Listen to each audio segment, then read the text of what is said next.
Why does the Aztec word for God look so similar to the word for God in a lot of Indo-European languages? This question got asked by this creator in this video, and go check out the original video if you want more details. So the Aztec language is called Nahuatl, and it's part of a large family of languages called Indo-Aztecan, which extends all the way from northwest United States into Mexico. The word for a deity or spirit in Nahuatl is Teotl, and the TL at the end of it is a noun-ending suffix. Over in Europe and Asia, we have the Indo-European languages, and all of those Indo-European languages can be traced back to an original language that we call Proto-Indo-European. And that Proto-Indo-European language had a word Devos, meaning God. The original word Deos is where we get words like deity, and believe it or not, that's even where we get the word Jupiter. Jupiter was originally Deu Pater, or Sky Father. You've got these two words on totally opposite sides of the Atlantic Ocean, both of which start with a TD, what we call a dental sound, followed by like an EU sound.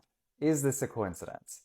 Yes. First reason is that classical Nahuatl and Proto-Indo-European were spoken almost 5,000 years apart. We actually wouldn't expect classical Nahuatl to sound like the original word anymore. We would expect there to have been some sort of sound changes happening. The second reason is that we have yet to prove any linguistic connections between the indigenous languages of the Americas and languages outside of the Americas. There's one hypothesis that the Dene languages are related to the Yeniseian language family of Central Asia, but it's still kind of speculative at this point. Another problem for this idea is that the word Devos in Proto-Indo-European didn't actually originally mean God. It came from a verb meaning to shine. So if these two words were related, we would actually expect the classical Nahuatl word to mean something like shine or radiant rather than God. The most important reason that we know this is probably a coincidence is that it's just kind of a one-off connection.